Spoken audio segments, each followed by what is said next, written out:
I stood in the marble foyer of what should have been my son's wedding venue, clutching a garbage bag with my belongings, watching a woman I'd just met tell security to escort me off the property. "We don't allow homeless people here," she said loud enough for everyone to hear, her voice dripping with disgust as she looked me up and down. "I don't care whose mother you claim to be. You're clearly lying to crash the event." This woman was Victoria Ashford Chen, my son Michael's future mother-in-law, the woman who would become family in just 3 days. And she was throwing me out like trash because of the dress I was wearing. My simple navy dress that I'd worn on purpose to test exactly this.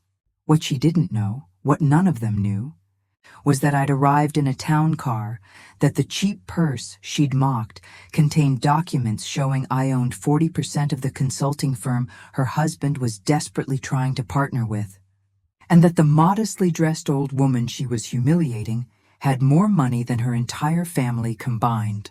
How did I end up here? And how did my little test reveal something that changed everything? If this story touches your heart, please subscribe and stay with me to hear how this ends. Drop a comment telling me where you're watching from. You might see your own family in this story. My name is Eleanor Catherine Whitmore, and I'm 68 years old. For most of my life, I've believed that how you treat people when you think they can't do anything for you reveals your true character. My late husband Thomas taught me that. He used to say, "Ellie, watch how someone treats the waiter, the janitor, the person they think is beneath them. That's who they really are." 3 months ago, when my only son Michael told me he was engaged to a wonderful young woman named Isabelle, I was overjoyed. Michael is 38. A civil engineer with a kind heart and his father's integrity. He'd been dating Isabelle for 2 years, and from everything he'd told me, she sounded perfect for him. Sweet, intelligent, working as a pediatric nurse despite coming from wealth. "Mom, she's different from her family," Michael had said during our video call. "Her parents are, well, they're a lot. Very focused on status and appearances, but Isabelle isn't like that at all." I should have paid more attention to the worry in his eyes when he said it. I live in Portland, Oregon, in the same comfortable craftsman home Thomas and I bought 40 years ago. After he died from cancer 15 years ago, I threw myself into work to cope with the grief. Thomas and I had run a small tech consulting business together, helping companies implement new systems. After his death, I expanded it aggressively. I was good at it, better than I'd realized. Within 10 years, our little firm had grown into a multi-million-dollar operation with corporate clients across the country. I still go to the office 3 days a week, still review major contracts, still mentor young professionals. But I've never changed my lifestyle. I drive my 15-year-old Camry. I shop at regular stores. I live in my same house with Thomas's books still on the shelves and his coffee mug in the cabinet. Money is just numbers in an account to me. What matters is how you treat people, how you contribute to the world, whether you leave it better than you found it. That's what Thomas and I believed. That's what I taught Michael. When Michael invited me to come meet Isabelle's family before the wedding, I was genuinely excited. The wedding was being held in Scottsdale, Arizona, where the Ashford family lived in what Michael described as a massive estate.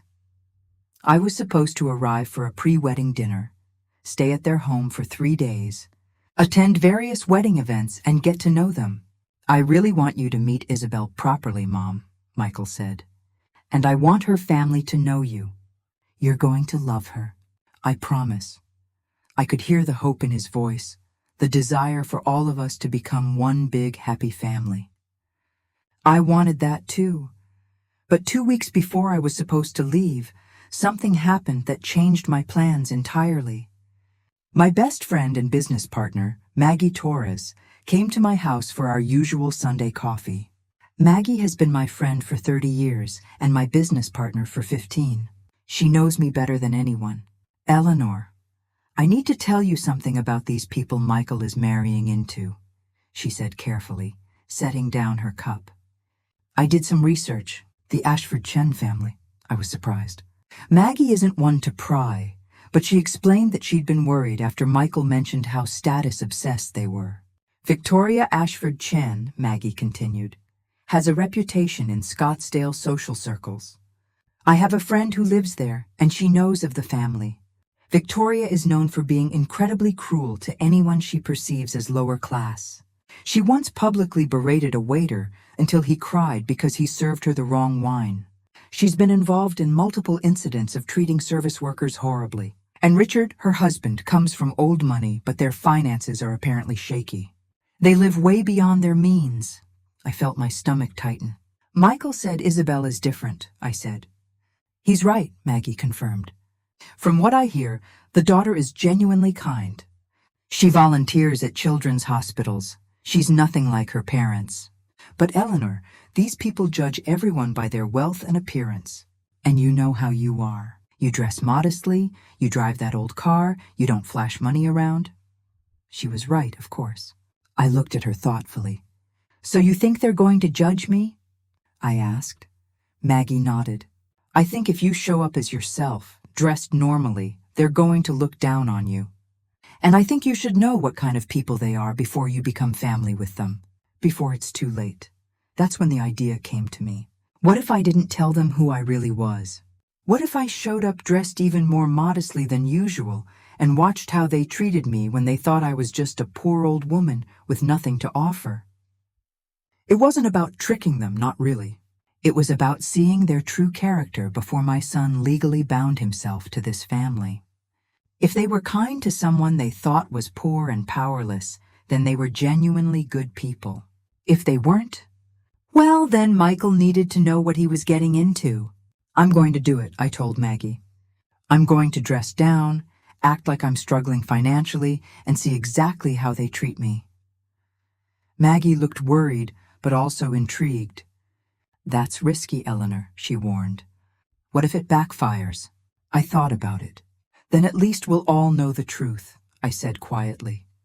I didn't tell Michael about my plan. I felt guilty about that, but I knew he'd try to talk me out of it or warn Isabelle's family, and that would defeat the entire purpose. Instead, I packed my oldest, most worn clothing. A simple navy dress I'd bought at a discount store years ago. A cardigan with a small stain on the sleeve. My oldest, most scuffed tan flats. I left my jewelry at home except for my thin wedding band. I packed everything in an old duffel bag instead of a suitcase. When I landed in Phoenix and took an Uber to the Ashford estate, I had the driver drop me at the end of their long, private driveway. I wanted to walk up, wanted them to see me arrive on foot like I couldn't afford a car service all the way to the door. Their house was enormous. A sprawling Spanish-style mansion with perfectly manicured grounds and a fountain in the circular driveway. I took a deep breath, adjusted my cardigan, and walked up to the massive front door. I was nervous, I'll admit. This was a test, but it was also my first time meeting my future daughter-in-law's family. I wanted to like them. I wanted them to be good people. I rang the doorbell and waited. When the door opened, a woman in her early 40s stood there, and I knew immediately this was Victoria. She was tall and blonde, wearing an expensive-looking cream pantsuit that probably cost more than most people's monthly rent. Her makeup was flawless, her jewelry was excessive, and her expression when she looked at me was cold. "Yes?" she said, not opening the door wider. "Hello," I said warmly, extending my hand. "I'm Eleanor Whitmore, Michael's mother. It's so wonderful to finally meet you." She didn't take my hand. Instead, she looked me up and down slowly, her eyes lingering on my worn flats, my old duffel bag, my simple dress. Her expression shifted from cold to something worse, disgust mixed with disappointment. "You're Michael's mother?" she said, her voice flat. Behind her, a man appeared, tall, heavy-set, expensive watch glinting. Richard, I assumed. He looked at me the same way his wife did. "Yes," I said, keeping my smile in place even though my heart was sinking. "I'm so happy to be here for the wedding. You have a beautiful home." Victoria didn't thank me. Instead, she turned to her husband and said, loud enough for me to hear, She didn't mention his mother was like this, like this. Those two words hung in the air. I felt my face flush, but I kept quiet. This was exactly what I'd come to see, wasn't it? How they treated someone they thought was beneath them. "Come in, I suppose," Victoria said, stepping aside just barely enough for me to squeeze past her. I walked into their foyer, a massive space with marble floors and a chandelier that probably cost more than my car. "Is Michael here?" I asked. "He's out with Isabelle picking up something for the rehearsal dinner," Richard said dismissively. "You can wait in the kitchen. Not the living room. Not the guest room. The kitchen." I followed them through their mansion, acutely aware of Victoria whispering to Richard behind me. I caught fragments. "Can't believe, embarrassing. What will people think?" We reached the kitchen, a massive space with high-end appliances and granite countertops. A woman in a uniform, their housekeeper I realized, was preparing something. Victoria gestured vaguely at a small breakfast table in the corner. "You can sit there," she said. "Maria can get you some water, not tea, not coffee, water, like I was an inconvenient guest who needed to be minimally accommodated." "Thank you," I said quietly, sitting down. The housekeeper, Maria, brought me a glass of water with a kind smile. She was probably in her 50s, and I could see in her eyes that she'd witnessed Victoria's cruelty before. "Thank you so much," I said to her warmly. "I appreciate your kindness." Victoria rolled her eyes at that. "So," Victoria said, leaning against the counter and crossing her arms, "Michael never really talked much about you. What do you do?" It was a test question, I could tell. She wanted to know if I had money, status, importance. "I'm retired," I said, which was partially true. "I do some consulting work here and there, but mostly I spend time at home." I saw her exchange a look with Richard. Retired to them meant elderly and poor. No mention of a career, no mention of money. Perfect. "And where do you live?" Richard asked. "Portland," I said. "I've been in the same house for 40 years. "Old house? Probably worth nothing in their minds." "Quaint," Victoria said, and it wasn't a compliment. "And you're traveling alone?" "No husband." "I'm a widow," I said softly. "My husband passed away 15 years ago." I expected some sympathy, some kindness. Instead, Victoria just nodded like I'd confirmed her suspicions. Widow, alone, old house, no apparent wealth. In her mind, I was a burden. That's when everything changed for me. I'd expected some snobbery, maybe some subtle condescension. I hadn't expected outright cruelty. But over the next hour, as I sat in that kitchen waiting for Michael to return, I heard Victoria on her phone in the next room. Her voice carried clearly. "Catherine, darling, we have a situation," she was saying to someone. "Michael's mother just arrived and well, there's no polite way to say it. She looks like she shops at thrift stores. I can't have her at the wedding looking like that. What will the Vanderbilts think? What will everyone think?" She paused, listening. "No, Isabelle is too sweet to say anything, but I'm not going to let this woman embarrass our family. I need you to recommend a good excuse to uninvite her. Maybe she can suddenly be too ill to attend?" I sat there, frozen, listening to a woman I'd just met plot to exclude me from my own son's wedding because of how I was dressed. Because she thought I was poor. The housekeeper, Maria, had heard it too. She caught my eye and mouthed, "I'm sorry." I gave her a small smile, but inside, I was reeling. This wasn't just snobbery. This was something darker. This was a woman so obsessed with appearances that she was willing to hurt an elderly mother, to deprive her of witnessing her only son's wedding because she didn't look wealthy enough. I thought about Thomas, about what he would say. I thought about standing up and revealing everything right then, but I didn't. I needed to see how far she would take this. I needed Michael to see it too. When Michael finally arrived home an hour later, I heard his voice in the foyer. Mom, where are you?" He sounded worried. I stood up from the kitchen table and walked out to meet him. The moment he saw me, his face lit up, and he pulled me into a tight hug. "I'm so sorry I wasn't here when you arrived," he said. "The florist messed up the order, and we had to fix it." Behind him stood Isabelle, and I could immediately see what Michael loved about her. She was pretty, yes, but more than that, she looked genuinely kind. Her eyes were warm, and when she smiled at me, it reached all the way to those eyes. "Mrs. Whitmore, it's so wonderful to finally meet you," she said, coming forward to hug me. "Michael talks about you all the time. This girl was nothing like her mother." I could see that immediately. I hugged her back. "Please call me Eleanor," I said. "And you must be Isabelle." "Michael is so lucky." She blushed, and I saw real affection between her and my son. Whatever else happened, I could see they truly loved each other. That's when Victoria appeared in the foyer, her expression tight. "Michael, darling," she said, her voice syrupy sweet now that he was present. "Your mother arrived. We've been getting acquainted." The way she said it made it sound like an ordeal. Michael didn't notice, but Isabelle's expression flickered with something, worry maybe, or recognition of her mother's tone. "Let me show you to your room." "Mom," Michael said, reaching for my duffel bag. Before he could take it, Victoria interrupted. "Actually, Michael, I've been thinking," she said carefully. "With all the guests arriving for the wedding, we're quite full in the main house. I've arranged for your mother to stay in the guest cottage out back. It'll be more private for her." Guest cottage. I knew what that meant. Separate from the family, out of sight. Michael frowned.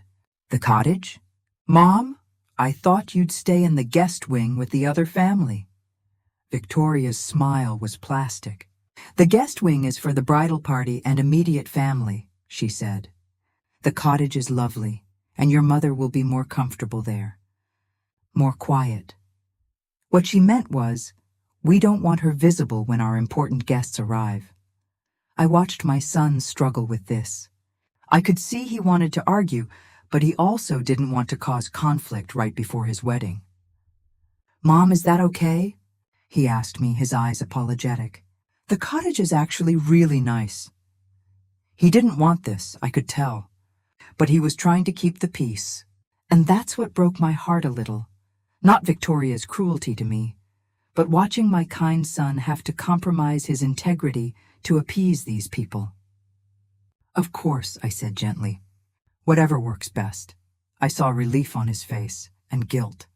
Isabelle looked uncomfortable, but she didn't contradict her mother either. Victoria's smile widened. "Wonderful. Richard will show you there." The cottage was nice, I'll give them that. It was a small guest house at the far edge of their property, with a bedroom, bathroom, and sitting area. But it was isolated, a 10-minute walk from the main house. As I unpacked my few things, I realized this was exactly what Victoria wanted, me out of sight, unable to embarrass them in front of their wealthy friends. I sat on the bed and felt the weight of the situation. I could end this right now. I could call Michael, tell him everything, show them my bank statements, and watch Victoria's face drain of color. But something stopped me. This wasn't about revenge or shocking them. This was about seeing the full picture. If I revealed myself now, they'd apologize profusely and shower me with fake respect, and Michael would never truly understand what kind of people he was marrying into. No, I needed to see this through. I needed to document how they treated someone they thought was powerless. Because if they would do this to me, they'd do it to others. And my son deserved to know. That evening, there was supposed to be a family dinner, immediate family only, a chance for both sides to bond before the chaos of the wedding weekend. I dressed in my simple outfit again and walked to the main house as the sun was setting. When I arrived at the dining room, I could see through the windows that everyone was already seated. The table was set beautifully with fine china and crystal glasses. I saw Michael and Isabelle, Victoria and Richard, and an older couple I assumed were Richard's parents. I knocked on the door and waited. Maria, the housekeeper, opened it. "Hello, dear," I said. "I'm here for the family dinner." Her face went pale. "Mrs. Whitmore, I think there's been a misunderstanding." My stomach sank. "What do you mean?" Before she could answer, Victoria appeared. "Oh, Eleanor," she said, feigning surprise. "I'm so sorry, I thought someone told you." Tonight is just for immediate family and the wedding party. Since you're not in the wedding party, we planned for you to have dinner in the cottage. Maria prepared a lovely tray for you." I stood there, stunned. She was excluding me from a family dinner. Me, the mother of the groom. "But Michael's my son," I said quietly. "I am immediate family." Victoria's expression hardened. "Michael is here, obviously, because he's the groom. But we have limited seating, and with the bridal party here, I'll make room, Mom." Michael's voice came from inside. He'd heard us. He appeared at the door, his face flushed with anger and embarrassment. "Mom, of course you're eating with us." "What are you talking about, Victoria?" Victoria's mask slipped for just a second, annoyance flashing in her eyes. But she recovered quickly. "Of course, if you insist, Michael. I just thought your mother might be tired from traveling. But we can squeeze in another chair." Squeeze in. Like I was an imposition. Michael looked mortified. He pulled me into the dining room and grabbed a chair from against the wall, placing it at the table between his seat and an empty space. The older couple, Richard's parents, looked confused by the commotion. "Everyone, this is my mom, Eleanor Whitmore," Michael said loudly, his voice strained. "Mom, these are Richard's parents, Charles and Diane." They nodded politely at me. Isabelle looked like she wanted to sink into the floor. I sat down in the hastily added chair, and Maria brought a plate for me. The dinner was uncomfortable, to say the least. Victoria dominated the conversation, talking about the wedding plans, the expensive venue, the exclusive caterer, the designer flowers. Every few minutes, she'd drop names of wealthy guests who were attending or mention how much various elements cost. It was a performance, I realized. She was establishing the family's wealth and status, making sure everyone knew this was a high society event. And every time she mentioned costs or exclusive details, she'd glance at me, watching for my reaction. She wanted me to feel intimidated, out of place, poor by comparison. "The Vanderbilts are coming," she announced. "Patricia and I went to boarding school together.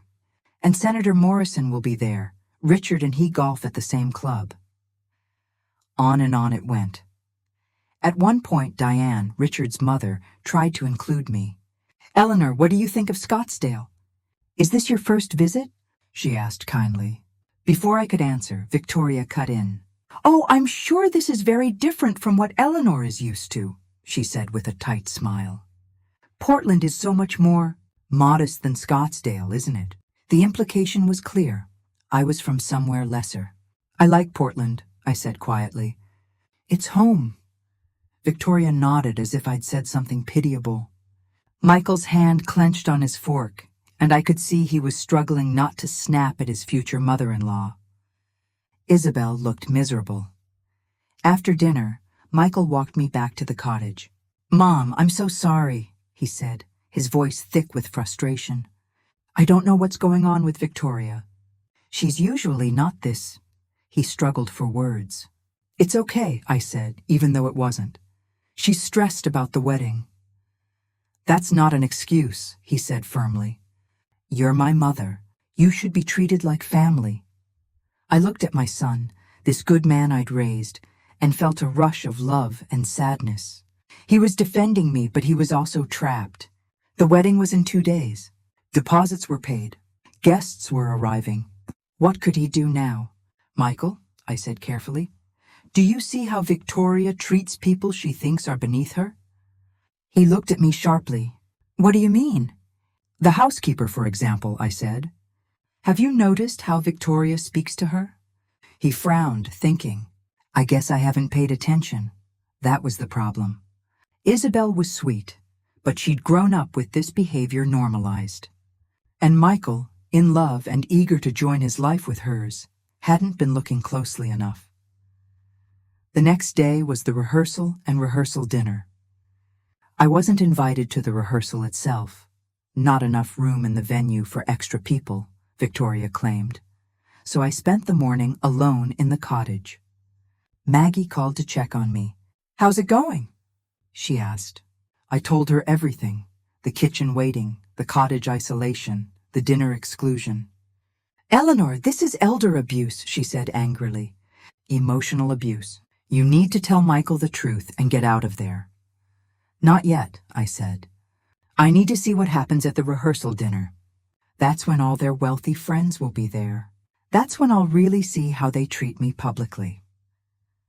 The rehearsal dinner was being held at an exclusive country club that evening. Michael picked me up from the cottage, and I could tell he'd been arguing with someone. His jaw was tight, and he looked exhausted. What happened? I asked. He shook his head. Victoria tried to tell me you shouldn't come tonight, he said quietly. She said the rehearsal dinner is traditionally just for the wedding party and their dates. I told her absolutely not, you're coming. I threatened to cancel the whole thing if she didn't include you. My heart broke for him. His wedding weekend was being spent defending his own mother. Michael, maybe I should just... No, he said firmly. You're my mom. You're coming. When we arrived at the country club, I immediately felt out of place, and that was intentional on Victoria's part, I realized. The venue was dripping with wealth. Chandeliers, marble floors, waiters in tuxedos. Every other guest was dressed in designer clothing, the women in evening gowns and expensive jewelry, the men in tailored suits. And then there was me, in my simple navy dress and cardigan, my scuffed flats, carrying my old purse. I watched people's eyes land on me and then dart away, confused about who I was and why I was there. Victoria had arranged name cards at the tables. Michael found mine. It was at a table in the far back corner near the kitchen doors with people I didn't know. His card was at the head table with Isabelle, Victoria, Richard, and the bridal party. This is ridiculous, Michael muttered, picking up my name card. You're sitting with us. But before he could move it, Victoria appeared. Michael, darling, the seating chart is carefully arranged, she said smoothly. Your mother will be more comfortable back there with the other guests. Other guests, meaning not important ones. I saw Michael's face redden. Mom is sitting at the head table, he said through gritted teeth. Victoria's expression went cold. The head table is for the bridal party only. That's tradition. Then we'll add a seat. There's no room. They stared at each other, and I realized this was the real test. Victoria was openly defying my son, deliberately excluding me and seeing if he would bend. If he gave in now, she'd know she could control him forever. I watched my son make a choice. Then I'm sitting with my mom, he said loudly enough that nearby guests turned to look. Victoria's eyes widened. This was a public confrontation, and she hated being challenged publicly. You're the groom, she hissed. You have to sit at the head table. Then my mother sits with me, or I sit with her, Michael said. Your choice. I saw Isabelle hurrying over, having sensed the conflict. What's going on? She asked, looking between them. Your mother is trying to seat my mom at a table in the back like she's not important, Michael said, and I heard the anger finally breaking through. Michael, please don't make a scene, Victoria said, but her voice was panicked now. Other guests were definitely watching. You're making the scene by disrespecting my mother, Michael shot back. She raised me by herself after my father died. She worked multiple jobs to put me through college. She's the most important person in my life, and if you can't treat her with basic decency, then maybe we need to rethink this whole thing. The threat hung in the air. Rethink this whole thing, meaning the wedding. Victoria's face went white, then red. She looked around at the watching guests, at her husband Richard, who was hurrying over, at Isabelle, who looked torn between her mother and her fiancé. Fine, Victoria said tightly. We'll move things around. But the look she gave me was pure venom. They added a chair to the head table, squeezing me in between Michael and an elderly aunt of Richard's. Throughout dinner, Victoria ignored me completely, directing all conversation to others. But something had shifted. Michael had stood up to her, and now other people were watching more carefully. I caught whispers, curious glances. Who was I? Why had there been such a fight about seating? Richard's mother, Diane, who was seated nearby, leaned over at one point. Eleanor, "I apologize for my daughter-in-law's behavior," she said quietly. "Victoria can be difficult about social hierarchies. Please don't take it personally." I appreciated her kindness, but it stung that she was apologizing for behavior she'd apparently witnessed before. How many other people had Victoria treated this way? During the speeches, Richard stood to toast the couple, and he said something that made my blood run cold. "We're so thrilled to welcome Michael into our family," he said, raising his glass. "He's accomplished, intelligent, and comes from humble beginnings, which we admire." "Humble beginnings," said with a condescending smile, like poverty was something quaint and inspirational when it was safely in the past. Michael's hand found mine under the table and squeezed hard. After the dinner, as guests mingled, I excused myself to use the restroom. As I walked down the hallway, I heard Victoria's voice coming from a side room. The door was ajar and I could see her talking on her phone. "Mother, it's a disaster," she was saying. His mother showed up looking like a church mouse. I've tried to keep her out of sight, but Michael made a scene at dinner. "I can't have her at the wedding looking like that. What will people think?" I stood there, frozen, listening. I know," Victoria continued. "Isabelle says I'm being cruel, but she doesn't understand. Our reputation is at stake. Richard's business depends on these connections. If we look like we're associating with poverty, it hurts us. I've worked too hard to build our position in society to have it ruined by some widow in a discount dress." Her words felt like slaps, each one revealing more of her character. This wasn't about me personally. This was about a woman so consumed with status and appearance that anyone who threatened her carefully constructed image was an enemy. This was about a woman who saw people as assets or liabilities, nothing more. If this story breaks your heart like it does mine, please hit that like button and tell me in the comments if you've ever felt betrayed by family or witnessed someone being mistreated for not being wealthy enough. I walked back to the dinner, my heart pounding. I found Maggie's number in my phone and texted her. "I need you to come to Scottsdale tomorrow. Bring the documents. It's time. I couldn't let this continue through the wedding." My son was about to legally tie himself to this family, and while Isabelle seemed genuinely kind, Victoria's toxicity would poison everything. I needed to protect Michael, even if it meant revealing everything earlier than planned. That night I barely slept. The next day was the wedding. I had less than 24 hours to decide what to do. When I woke up, I found an envelope that had been slipped under the cottage door. Inside was a note in elegant handwriting. "Eleanor, I've arranged for a personal shopper to take you to buy an appropriate dress for the wedding. The appointment is at 10 a.m. Please don't embarrass Michael by wearing what you brought. Victoria." The note was so insulting I almost laughed.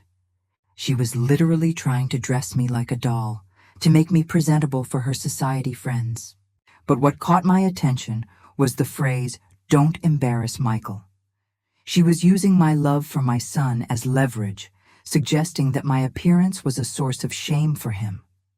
I texted Michael, "Did you know your future mother-in-law is sending me to buy a new dress because mine isn't good enough?" He called immediately. "She what?" He exploded. "Mom, no.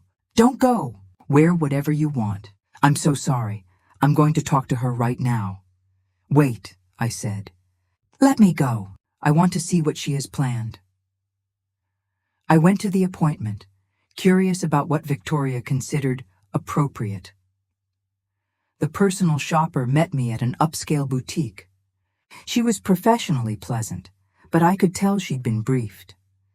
"Mrs. Ashford Chen mentioned you needed something for the wedding," she said carefully. She suggested perhaps something more formal. Translation, "You look poor, let me fix you." For the next hour, the shopper brought me dresses, all expensive, all designer, all utterly unlike me. "This Vera Wang would be lovely," she said, showing me a dress with a $3,000 price tag.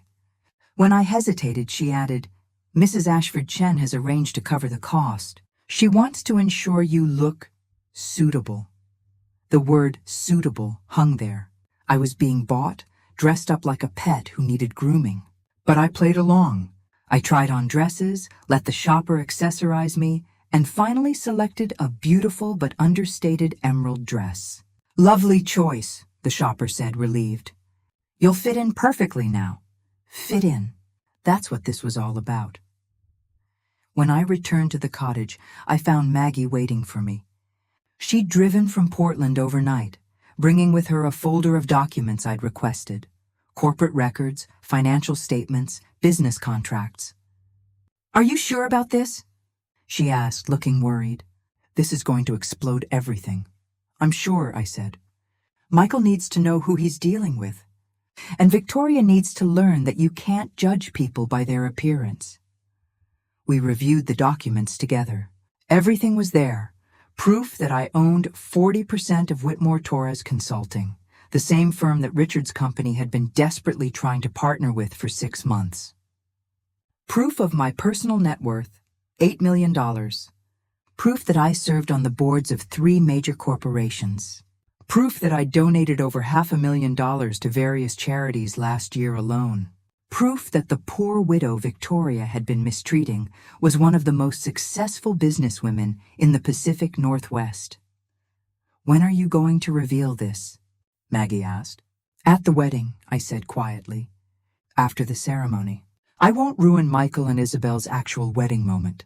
They deserve that. But at the reception, when Victoria is surrounded by all her society friends, when she's at her most confident, that's when I'll show everyone who I really am." Maggie looked at me with something between admiration and concern. "Eleanor, this is going to humiliate her publicly. Are you sure that's what you want?" I thought about the note under my door that morning.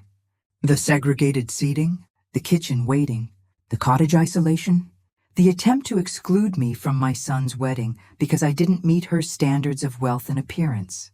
"Yes," I said firmly, "because this isn't just about me. It's about everyone she's ever treated this way. The housekeepers, the waiters, the service workers, the people she considers beneath her. Someone needs to show her that appearances don't define worth." The wedding day arrived. It was being held at a stunning venue overlooking the desert, with mountains in the background.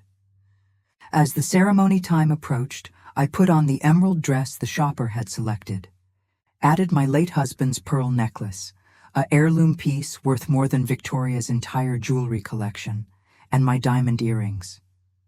I looked elegant, refined, and yes, wealthy, just not in the obvious flashy way Victoria preferred. When I arrived at the venue, Michael saw me first. "Mom, you look beautiful," he said, hugging me tight. "I'm so sorry about everything this weekend. After the wedding, we need to have a serious talk about Victoria's behavior." "We will," I promised. Isabelle came over, looking stunning in her wedding dress. "Eleanor, I'm so glad you're here," she said softly. "I know my mother has been difficult. I've tried to talk to her, but she doesn't listen to me. I hope you know none of this is how I wanted things to be." I believed her. Isabelle was genuinely sweet, and I could see she was trapped between loving her mother and being horrified by her behavior. The ceremony itself was beautiful. Watching Michael marry this kind young woman, seeing the love between them, I felt emotional. Thomas should have been here to see this. Our son, all grown up, committing his life to someone who clearly adored him. I cried during the vows, and for a brief moment I forgot all about Victoria's cruelty. This was about Michael and Isabelle, not about tests and revelations. But then came the reception. As guests moved to the reception venue, a massive ballroom with crystal chandeliers and elaborate floral arrangements, Victoria was in her element. She floated through the crowd, greeting wealthy guests, introducing people, playing the role of gracious hostess. I watched her hug women in designer gowns, air-kiss men in expensive suits, and drop names constantly. "Patricia Vanderbilt, you remember me mentioning her. Senator Morrison and I were just discussing." On and on. I also watched how she treated the staff. When a waiter accidentally bumped her arm, she turned on him viciously. "Watch where you're going," she snapped. "Do you know how much this dress costs?" The young waiter apologized profusely, his face red with embarrassment. Victoria turned to a nearby guest and said loudly enough for him to hear, "It's so hard to find competent help these days." That's when I knew the timing was right. The DJ announced that dinner would be served soon, and Richard stood to welcome everyone. "Thank you all for joining us to celebrate Michael and Isabelle," he said into the microphone. "We're thrilled to unite our two families today." Two families. As if mine existed at all in his mind. Richard continued, "I also want to announce some exciting business news. Many of you know I've been working on securing a partnership with Whitmore Torres Consulting, the leading tech firm in the Pacific Northwest. I'm pleased to share that negotiations are in the final stages." I felt Maggie stiffen beside me. "Did he just say what I think he said?" she whispered. I nodded. Richard didn't know that the owners of Whitmore Torres were in this very room, that his success depended on people he'd spent the last 3 days disrespecting. The irony was almost too perfect. "Actually, Richard," I said, standing up, my voice carrying across the room, "I'm afraid those negotiations just fell through." The room went silent. Hundreds of guests turned to look at me, the old woman in the back table who'd just interrupted the father of the bride. Richard's face went confused. "I'm sorry, who?" "Eleanor Whitmore," I said clearly, "of Whitmore Torres Consulting. I'm one of the two owners. The Torres is my business partner Maggie, sitting next to me." I saw Victoria's face drain of all color. "You're... what?" Richard stammered. I opened the folder Maggie handed me and began walking toward the head table. "I'm Eleanor Catherine Whitmore," I said, my voice steady. "I founded Whitmore Torres Consulting with my late husband 25 years ago. After his death 15 years ago, Maggie and I expanded it into what is now a $40 million company. I personally own 40%, worth approximately $16 million. My personal net worth is $8 million. I serve on the boards of 3 major corporations and have been recognized as one of the top businesswomen in the Pacific Northwest." I reached the head table and placed the documents in front of Richard. "Here are the corporate records you've been so eager to review for your partnership proposal," I said. "The same partnership that's now rejected due to your company's failure to meet our ethical standards." The silence in the room was absolute. You could hear the chandeliers tinkling. Victoria stood frozen, her mouth actually hanging open. Richard was staring at the documents like they were written in a foreign language. Michael looked between me and the papers, realization dawning. "Mom?" he said softly. Wait, you're that Eleanor Whitmore? The owner of Whitmore Torres?" "Yes, sweetheart," I said gently. "I'm sorry I didn't tell you. I had my reasons." Then I turned to face the room, to face all of Victoria's wealthy friends who'd been watching her treat me like garbage for 3 days. I came to this wedding dressed modestly to test the character of the family my son was marrying into, I said clearly. I wanted to see how they would treat someone they thought was poor and powerless. And what I discovered was deeply disturbing. I looked directly at Victoria. "Your future mother-in-law tried to exclude me from family dinners. She housed me in an isolated cottage away from the family. She seated me in the back at the rehearsal dinner like I was an embarrassment. She sent me a note this morning telling me not to embarrass my son with my clothing. All because she judged me by my appearance and assumed I was poor." The guests were riveted, some looking scandalized, others looking uncomfortable. I continued. "But what's worse is that this isn't just about how she treated me. I've watched her verbally abuse waitstaff, speak condescendingly to housekeepers, and judge every person in her path by their wealth and status. This isn't about one bad weekend. This is about a fundamental lack of character and compassion." Victoria found her voice finally. "How dare you?" she said, her voice shaking with rage and humiliation. "You tricked us. You lied." "I dressed modestly," I corrected. I never lied about who I am. I simply didn't advertise my wealth. Because I wanted to see who you truly are when you think someone can't do anything for you. And you showed me. You showed me that you're the kind of person who treats people as disposable if they don't meet your standards of status. You showed me that you're willing to exclude your future son-in-law's mother from his wedding because she doesn't look rich enough for your country club friends. Richard had been reading the documents, his face getting progressively more horrified. "Victoria," he said hoarsely, "do you understand what you've done? This partnership was worth $15 million to our company. We needed this deal. Our investors were counting on this." He looked at me with genuine panic.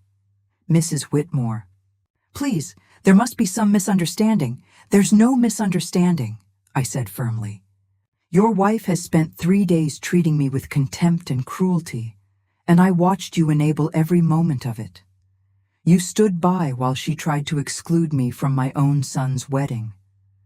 You gave a speech about humble beginnings like poverty was a cute backstory rather than a reality million's face.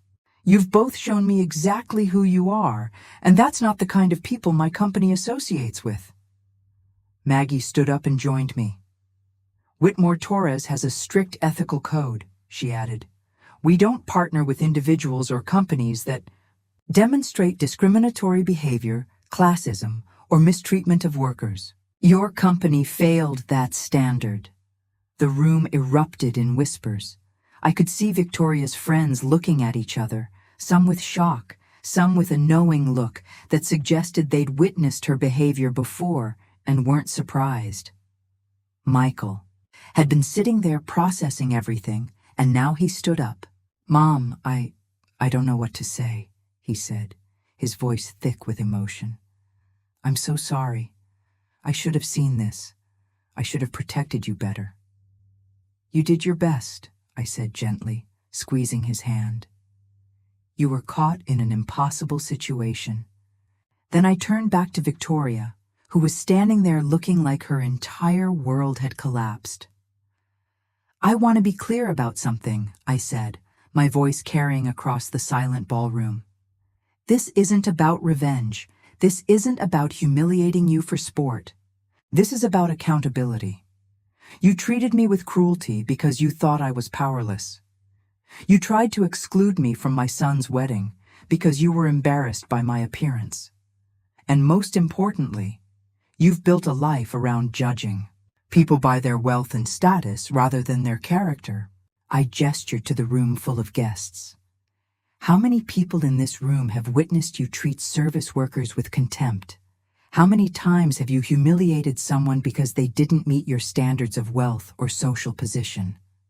I saw several guests shift uncomfortably, and I knew I'd hit a nerve. Victoria had done this before, many times, to many people.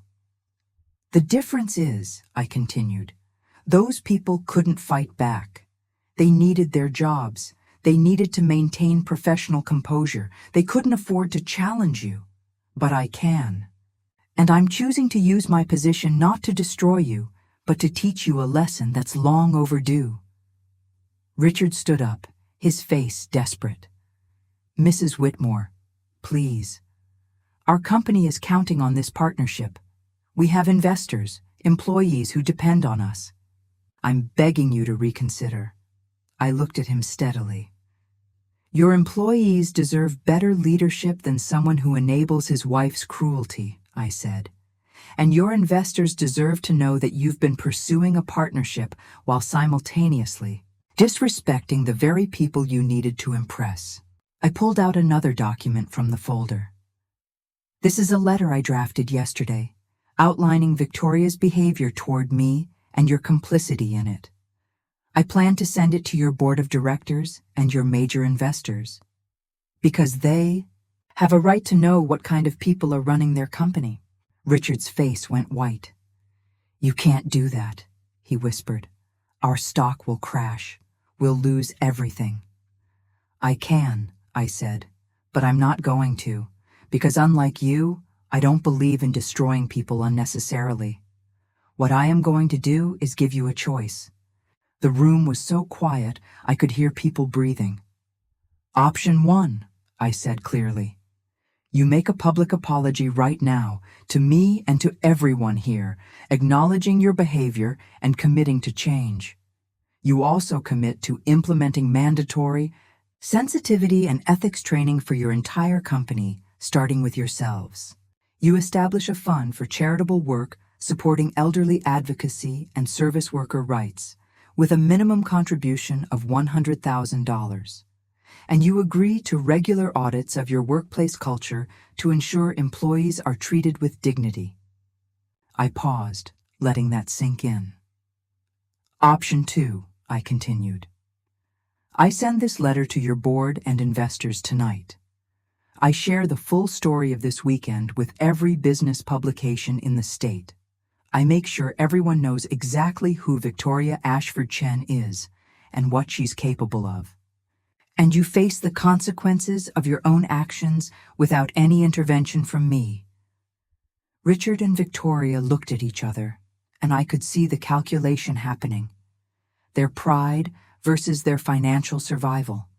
Their reputation versus their company. Finally, Victoria spoke, her voice shaking. "What do you want us to say?" she asked quietly. "The truth," I said simply. "Tell everyone here what you did and why it was wrong." There was a long, painful silence. Then Victoria stepped forward, her face flushed with humiliation, tears starting to stream down her carefully made-up face. I treated Eleanor with cruelty this weekend," she said, her voice barely above a whisper. "I judged her by her appearance and assumed she was poor. I tried to exclude her from family events. I tried to keep her away from the wedding because I was embarrassed by how she looked. I was wrong. I was cruel. And I'm sorry." It wasn't eloquent, but it was honest. I could hear the shame in her voice, and for the first time, I saw something human beneath her polished exterior. The fear of losing everything she'd built her identity around. Richard added his own apology, more focused on the business implications, but still acknowledging his role in enabling Victoria's behavior. When they finished, the room remained silent. Some guests looked satisfied, others looked uncomfortable, a few looked angry on my behalf. I turned to Michael and Isabelle, who had been standing together, holding hands tightly. "I'm sorry this happened at your wedding," I said to them. "You both deserved a perfect day, and I've turned it into a spectacle." Isabelle surprised me by stepping forward and hugging me tightly. "No," she said firmly. "You stood up for yourself. My mother has needed someone to challenge her for years. I've tried, but she never listened to me. Maybe now she will." She pulled back and looked at her mother with a mixture of love and disappointment. "Mom, I've watched you treat people badly my whole life. I've been embarrassed by it, ashamed of it. I love you, but this has to stop. If you can't learn to treat people with kindness and respect, regardless of their wealth or status, then I don't want you involved in our lives." The ultimatum hung in the air. Victoria looked at her daughter with genuine shock, perhaps the first time she'd realized her behavior might cost her something truly precious. "Isabelle, please," she said, reaching for her daughter. "I'll change. I promise." "I hope so," Isabelle said quietly, "because I can't keep making excuses for you." Michael put his arm around his new wife, and I felt a surge of pride for both of them. They were standing together, establishing boundaries, refusing to accept cruelty as normal. That's when I knew they'd be okay. The reception continued, though the atmosphere had fundamentally shifted. Some guests left early, uncomfortable with the drama. Others approached me privately, sharing their own stories of witnessing Victoria's cruelty over the years. One woman, a friend of Victoria's from the country club, pulled me aside. "Thank you for doing what we've all wanted to do for years," she said quietly. Victoria has been unbearable, but she's connected to so many important people that no one dared challenge her. You've done everyone a service. I hadn't expected gratitude, but I received it from multiple guests throughout the evening. The most unexpected moment came when Maria, the housekeeper from the Ashford home, approached me near the end of the reception. She was still in her uniform, having been working the event. "Mrs. Whitmore," she said softly, "I just wanted to thank you. Mrs. Ashford has treated me and the other staff terribly for 5 years. Yelling at us, calling us incompetent, making us feel worthless. Tonight, seeing her have to apologize, seeing someone stand up to her, it meant everything to us." Her eyes were wet with tears. I took her hands in mine. "You deserve to be treated with dignity," I said firmly. "Your work is valuable, and you should never be made to feel otherwise." We talked for a few minutes, and I learned that Maria supported 3 children on her housekeeper salary, that she'd endured Victoria's abuse because she desperately needed the job. Before she left, I pressed a business card into her hand. "If you ever need a reference or help finding a better position, call me," I said. I mean that. As the reception wound down, Michael found me sitting at a table with Maggie, both of us exhausted from the emotional roller coaster of the day. "Mom, can we talk?" he asked. We walked out to a quiet terrace overlooking the desert. The sun was setting, painting the sky in brilliant oranges and purples. "I don't even know where to start," Michael said, running his hands through his hair. "My whole life, I thought. I mean, I knew you worked hard after Dad died, but I had no idea you'd built something so successful. Why didn't you tell me?" I thought carefully about how to answer. "After your father died, I threw myself into work because it was the only thing that kept me from drowning in grief," I said slowly. The business grew beyond anything we'd ever imagined, but I watched how wealth changed people around me. Friends who suddenly treated me differently when they learned about my success. Family members who came out of nowhere asking for money. I didn't want that to touch you or define our relationship. I wanted to stay grounded, to remember where we came from and what really matters. I looked at him, and I wanted to make sure that when you fell in love, it was with someone who loved you for who you are, not what you might inherit someday. Michael nodded slowly, understanding. "Is that why you dressed modestly this weekend?" "To test them." "Partially," I admitted. "Maggie warned me about Victoria's reputation, and I wanted to see their true character before you married into that family. I'm sorry I deceived you, but I needed you to see it too. If I'd shown up wealthy from the start, they would have treated me beautifully, and you never would have known who they really are." "Thank you," he said quietly. "I needed to see it. I've been making excuses for Victoria's behavior for months, telling myself she was just stressed about the wedding or that it was just her way. But watching her treat you like that, hearing what she said about you, it opened my eyes." He paused. "Isabelle is nothing like her mother, Mom. She's been horrified by all of this. She tried to stand up to Victoria, but her mother bulldozes over her." "I know," I said. "Isabelle is wonderful. And I think this experience, as painful as it was, might actually help her find her voice with her mother. She saw what happens when cruelty is challenged. She saw that standing up to Victoria doesn't end the world. It might actually improve it." Michael smiled. "Isabelle told her mother that if she doesn't change, we're going low contact." "That's huge for her." We sat in comfortable silence for a while, watching the desert sunset. "I'm proud of you," I finally said. "You stood up for me at that rehearsal dinner, even when it would have been easier to let it go. You defended me publicly. That took courage." "You raised me to stand up for what's right," he said.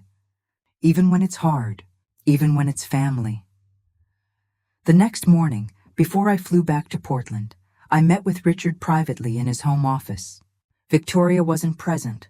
I'd requested to speak with him alone. "I want to make sure you understand something," I said, sitting across from his massive desk. The offer I made last night wasn't a bluff. I expect to see evidence of those changes within 30 days, or that letter goes out to your board and investors. Richard nodded, looking older and more tired than he had yesterday.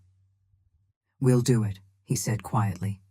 Victoria and I talked all night.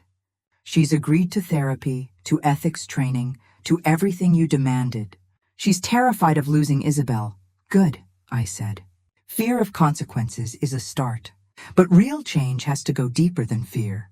It has to come from actually seeing people, not as tools or obstacles or status symbols.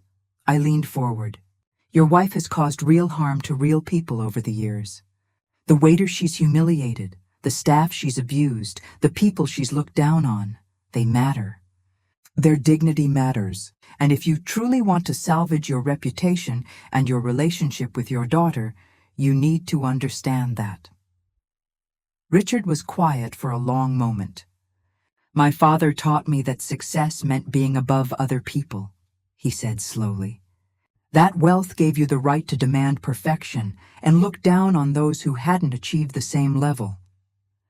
I never questioned it until last night, seeing everyone's faces, hearing what Isabelle said. I'm 65 years old, and I'm just now realizing I've been wrong about something fundamental. I saw genuine reflection in his eyes, and I felt a small spark of hope. It's never too late to change, I said. My husband used to say that how you treat people when you think they can't do anything for you reveals your true character. You and Victoria failed that test spectacularly this weekend. But tests can be retaken. Character can be rebuilt. It just takes consistent effort and genuine humility. Before I left, Richard asked, "Is there any possibility of reconsidering the partnership if we make the changes you've demanded?" I shook my head. My company's decision stands, but there are other opportunities in the world. Focus on becoming people worth doing business with, and those opportunities will come. Before you go, I want to hear from you. Where in the world are you watching this from? Drop your city or country in the comments below. And if this story touched your heart, please subscribe for more stories of strength and redemption. Have you ever experienced family betrayal or seen an elder mistreated? Share your thoughts in the comments. Looking back now, 6 months after that wedding, I can see how everything unfolded. Michael and Isabelle are thriving in their marriage. They bought a home in Seattle, halfway between Portland and Scottsdale, symbolically and literally creating distance from both families while maintaining connection. Isabelle calls me every week, and we've developed a genuine mother-daughter relationship. She tells me I'm the mother figure she wishes she'd had growing up, someone who values character over status, kindness over appearance. That means more to me than any amount of money ever could. Victoria and Richard did follow through on their commitments, though the journey has been rocky. They established the charitable fund I demanded, focusing on elderly advocacy and service worker rights.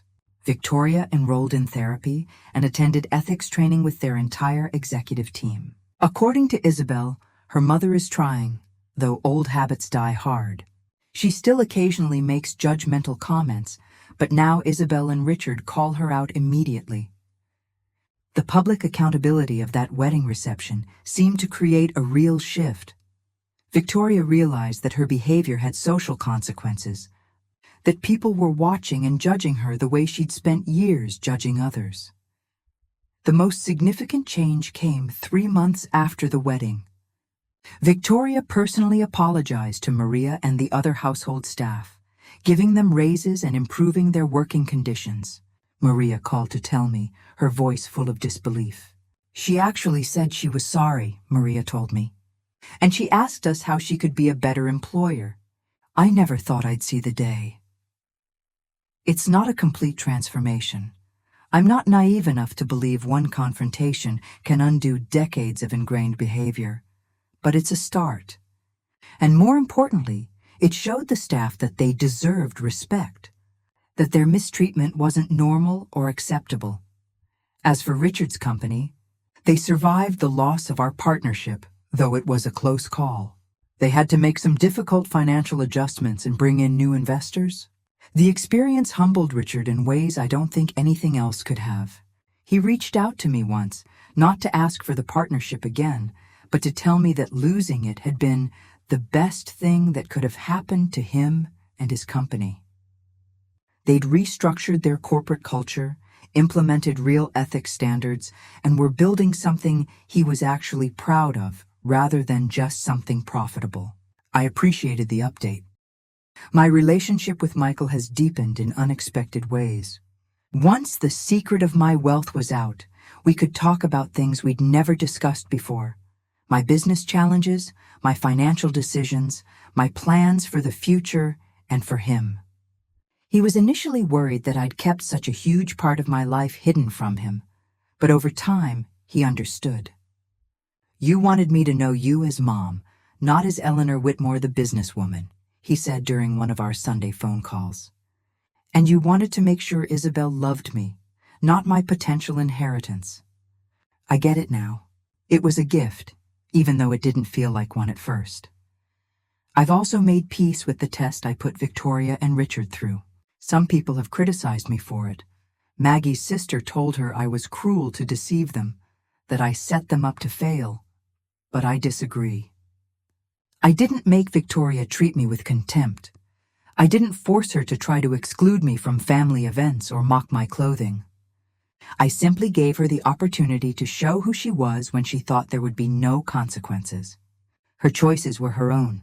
And honestly, if she'd treated me with basic kindness and respect, if she'd welcomed me warmly despite my modest appearance, none of the confrontation would have been necessary. The test wasn't cruel. Her failure to pass it revealed cruelty that was already there. The experience has also changed how I think about wealth and privilege. I've always tried to stay humble, to remember my roots, to not let money define me. But this wedding weekend showed me something important. Wealth is a tool that can be used for accountability. I had the power to challenge Victoria's behavior because I had financial independence and business leverage. But what about all the people who don't? The housekeepers, the waiters, the workers who endure abuse from wealthy clients because they can't afford to fight back? Since the wedding, I've donated significantly more to organizations that support workers' rights, elderly advocacy, and programs that help people escape abusive employment situations. If my wealth gives me the power to stand up to bullies, then I have a responsibility to use it not just for myself, but for others who can't. I've also become more intentional about mentoring young business professionals, especially women who are building careers after loss or hardship. I share my story, not to brag, but to show that it's possible to rebuild your life, to create success on your own terms, to stay true to your values even in a world that often rewards the opposite. Thomas would be proud of that, I think. He always believed that success without integrity was just wealth without worth. The most unexpected outcome has been the relationships I've built with people who were at that wedding. Several guests reached out to me afterward, sharing their own stories of being judged or mistreated based on appearance or perceived status. One woman told me about being mocked at a charity event for wearing a department store dress instead of designer clothing. A man shared how he'd been excluded from business opportunities because he didn't belong to the right country club. These conversations have been profound, revealing how widespread the problem is, how many people measure worth by wealth, status by appearance, value by bank accounts rather than character. I've thought a lot about what Thomas would say about all of this. He would have been appalled by Victoria's behavior, certainly, but he also would have cautioned me about public humiliation, about the fine line between accountability and revenge. "Ellie," I can almost hear him saying, "make sure you're teaching, not just punishing." I think I did that, or at least I tried to. I gave Victoria and Richard a path forward, a way to make amends and change. I didn't just expose them and walk away. I offered them accountability with the possibility of redemption. That feels like something Thomas would have approved of. As for me, I'm back in Portland, back in my comfortable routine. I still drive my old Camry, though Michael jokes that I should at least get a newer model now that the secret's out. I still live in my same house, still have coffee with Maggie every Sunday, still go to the office 3 days a week. The money sitting in my bank accounts doesn't change who I am or what matters to me.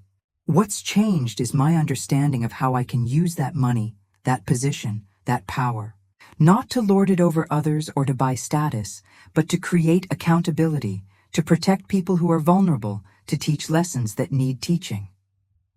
I learned something important that weekend in Scottsdale. I learned that tests of character aren't about tricking people or setting them up to fail. They're about creating situations where people's true nature can emerge without artificial constraints. When Victoria thought I was poor and powerless, she revealed who she really was beneath the polished exterior and expensive clothing.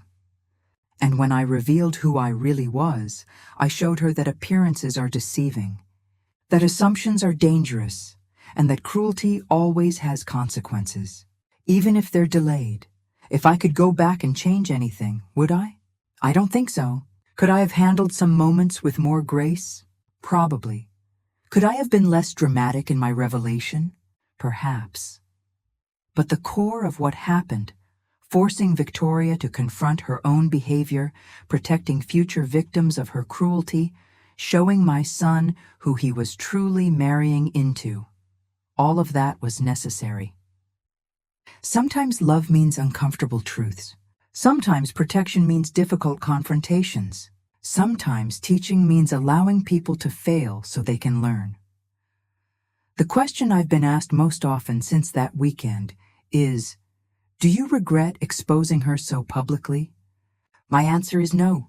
Private confrontations with people like Victoria rarely work because there's no accountability, no witnesses, no social pressure to actually change. Victoria needed to feel the weight of public judgment because that's exactly what she'd been using as a weapon against others for years. The fear of being publicly seen as less than, as inadequate, as not good enough for her circles. She needed to experience what she'd inflicted on countless others. That's not cruelty, that's justice. Today, as I sit in my living room with Thomas's books still on the shelves and his coffee mug still in the cabinet, I feel at peace with everything that happened. My son is happily married to a wonderful woman who's learning to stand up to her mother's toxicity. Victoria and Richard are making genuine efforts to change, motivated by fear at first, but maybe growing into something more authentic. And I've been reminded that wealth means nothing if it doesn't come with character. That status is empty if it's not built on treating people with dignity, and that the most important inheritance I can give my son isn't money. It's the example of standing up for what's right, even when it's uncomfortable. Looking back, I understand that sometimes the people who hurt us most are the ones who don't see us as fully human. Victoria didn't see me as a person with feelings, dignity, and worth. She saw me as a problem to be managed, an embarrassment to be hidden, an obstacle to her perfect society wedding. But I also learned that it's never too late to teach someone to see more clearly, to challenge their assumptions, to demand better. Have you ever had to stand up to someone who judged you unfairly? Have you ever been underestimated because of how you look or what people assumed about you? Have you ever had to choose between keeping the peace and demanding dignity? These are the questions I hope my story raises. Because what happened to me happens every day in countless forms. People judged by appearance, dismissed by assumptions, treated as less than because they don't fit someone's narrow definition of worthy. And if my story can encourage even one person to stand up for themselves, to challenge that unfair judgment, to demand the respect they deserve, then everything that happened that weekend in Scottsdale was worth it. Sometimes you have to act poor to reveal who's truly rich in character. And sometimes the biggest mistake people make is assuming that what you see is all there is. The stories shared on this channel are entirely fictional and created solely for entertainment purposes. We believe in honoring our elders and treating all family members with love and respect. These stories are meant to inspire reflection on family relationships and the importance of compassion. Any resemblance to real people, events, or families is purely coincidental and unintentional. These narratives carry no specific cultural, political, or religious implications.